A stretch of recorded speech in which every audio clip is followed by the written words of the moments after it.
નમસ્કાર મિત્રો, ફરીવાર એક નવો વિડીયોમાં તમારું સ્વાગત છે। તો મિત્રો વાત કરીએ તો તમને બધા લોકોને ખબર છે કે ગોંડલ અત્યારે સરસામાં છે।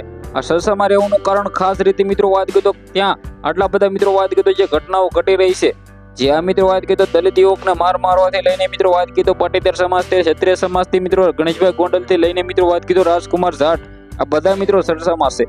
સરસામાં રહેવાનું ખાસ કારણ તો તમને બધા લોકોને ઓલરેડી ખબર જ હશે। ગોંડલ છે એ વારંવાર સરસામાં આવ્યું છે। ગોંડલની અંદર મિત્રો વાત કરીએ તો ઘણા બધા લોકો એવું કહે છે કે ગુંડારાજ ચાલે છે। જે પણ ચાલે છે મિત્રો વાત કરીએ તો આગળ તમને બધી માહિતી બતાવવા જઈ રહ્યો છું। શું મિત્રો વાત કરીએ તો ગોંડલ અત્યારે બદનામ થઈ રહ્યું છે, કારણ કે તમને લોકોને ખબર છે કે ગુજરાતની અંદર સોશિયલ મીડિયાની અંદર એટલા બધા વિડીયો વાયરલ થાય છે કે તેના વિશે વાત જ ના કરો। મેહુલભાઈ બોગરા પણ ખુલ્લેઆમ કહ્યા છે કે ગણેશભાઈ ગોંડલ ઉપર નવું એફઆઈઆર છે અને મિત્રો સમાધાનથી લઈને એ બધું આપણે ગણીએ તો 50થી પણ વધારે એના ઉપર ક્રાઇમ છે।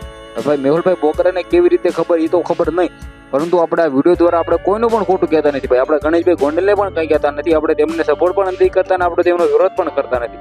આ તો ભાઈ સોશિયલ મીડિયાની અંદર જે વાયરલ થાય છે એ તમારા સમક્ષ લાવ્યો છું। બાકી ઓલરેડી તમને લોકોને ખબર છે કે આપણી ચેનલની અંદર કોઈ પણ વિરોધના પ્રકારના વિડીયો આવતા નથી, આપણે કોઈને સપોર્ટ નથી કરતા, આપણે કોઈનો વિરોધ કરતા નથી। પરંતુ ભાઈ આ તો સોશિયલ મીડિયાની અંદર જે વાયરલ થતું હોય છે એ તમારા સમક્ષ લાવતો હોઉં છું। બાકી ખાસ કરીને સૌથી પહેલાં તમને લોકોને જણાવી દઉં કે ગણેશભાઈ ગોંડલ છે એ કોરોના કાળમાં મિત્રો ઘણી એવી હેલ્પ પણ કરી હતી અને મદદ પણ કરી હતી, પરંતુ ભાઈ અત્યારે સરસામાં છે। સરસામાં રહેવાનું કારણ એક જ છે કે રાજકુમાર જાટ જે યુવકની હત્યા એવું મિત્રો વાત કીધું થઈ હતી એવું કેવું છે મિત્રો રાજસ્થાનના લોકોનું। બાકી હજી સુધી સૌથી મોટા ખુલાસાઓ જે પણ થાય તમારા સમક્ષ લાવવાનું છે।